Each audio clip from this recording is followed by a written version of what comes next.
This is our nearly complete solar water system for our garden. Our garden's bigger every year, and it gets to the point where we kind of drain our house well down to the point that I don't like. So I got a little hand dug well here. It's extremely shallow, right? But it's only got about 4 feet of water in the well, so it can't keep up for too long. But this is New England, and we're full of rocks. 1-inch pipe down the middle, 4-inch pipe. I got an access cap here that, I mean, you'd have to actually cut this to pull everything out. I got a silt sock here that I wrapped around the 4-inch pipe all the way down, and that really helped with the clarity of the water. It only took about 15 gallons pumped out before it got clear. Other people, I mean, I've seen them, it seems like they pump forever and it's always dirty, so I put a silt sock on it. Let's see. So the well comes in here, and let me back up here. We have 4 valves, and I color coded them, kind of. Lowe's has these black valves, and Home Depot has these blue valves. So I had one old black valve. Most of this is all old stuff I just kind of reused. But anyway, so there's 4 valves. You got a blue one coming from the well.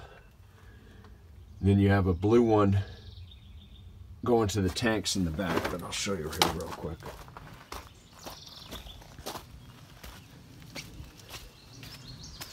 So we got 4 55-gallon drums. There is a bit of an issue. Now, they all slope this way and they all slope this way, right? Because this is the first one from the pump. So the idea is that this will be the last one to drain, first one to fill. It's 3/4 pipe going to them all, but it's only 1/2-inch pipe going down. The intent there was to try and get them to all fill up somewhat evenly. I knew it would be this one first, but I was trying to get some overflow to get the other ones. That didn't work at all. It's all filling this one. And now the problem with this is you can't run the sprinkler system until all 4 of the tanks have some water in them, because you turn on the pump and it sucks water out of this tank, but it's also sucking air out of these tanks. So you get this, you know, pissy water coming out. So the problem with this kind of is you have to fill the whole system up before you can use it, unless you were to put valves in between all the tanks, which I'm not going to do. I could do, but I'd have to buy 3 more valves, and might as well just fill them all up and that's it. Air outlets, this one's a little higher, and that one's a little higher, and then they get lower, right? Because you got to have the air outlet above the last tank, otherwise this will fill up and it'll just keep overflowing right here before it ever fills those tanks, right? So there's the 4 tanks there that'll actually run the system when it's running the sprinkler.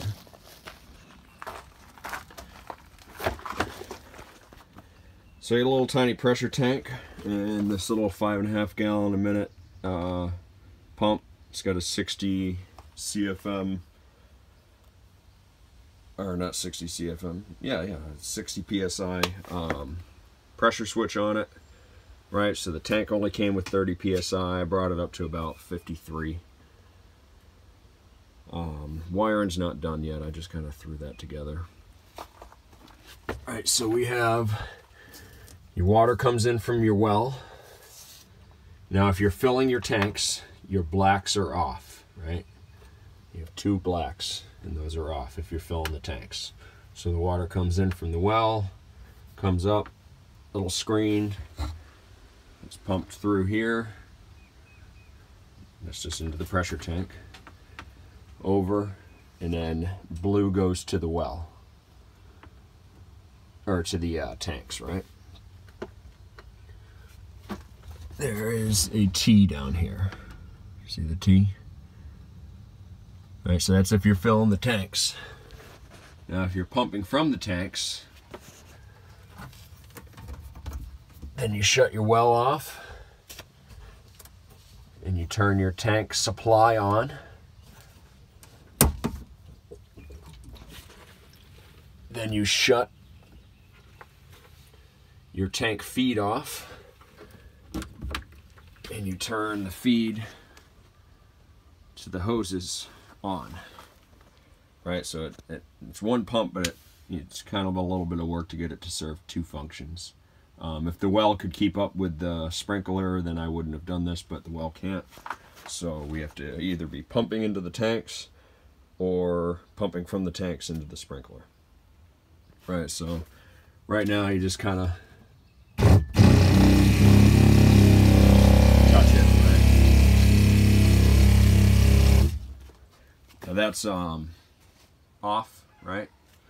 And it's on the sprinkler, so it's going to build up pressure until it shuts off at 60 psi.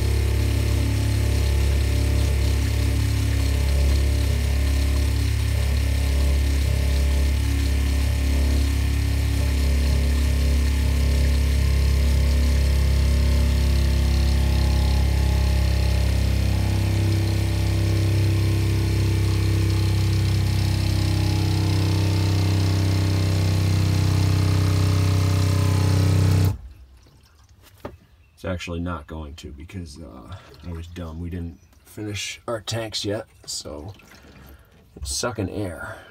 How about we do this?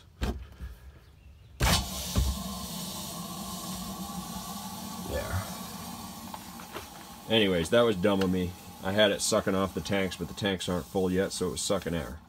So that was dumb. Luckily this can run dry.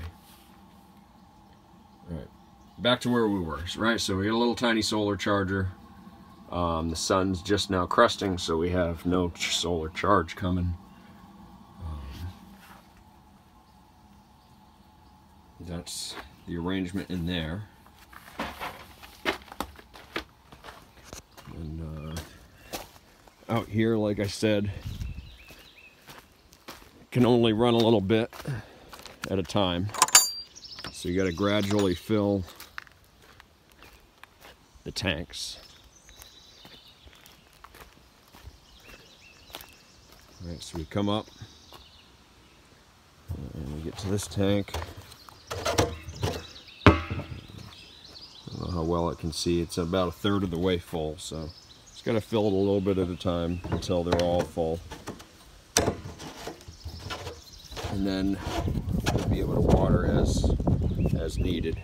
They don't actually all have to be full. This one can just be partially full, and it'll naturally have a heavier draw off of this one. But once they all get water in them, they should go down relatively equal.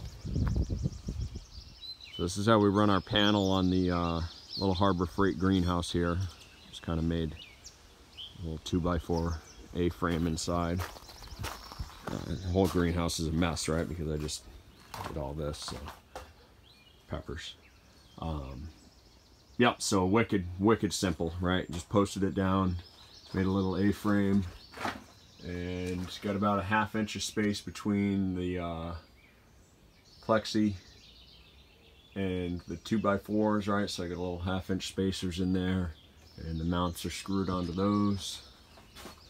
Right, and wires are just running down. Those are just to keep this spaced out. Now here's the thing, this greenhouse, this little Harbor Freight greenhouse, it's not bad. It does develop all these little holes in the screening, but I mean, you know, for the price you pay, you can't really beat it.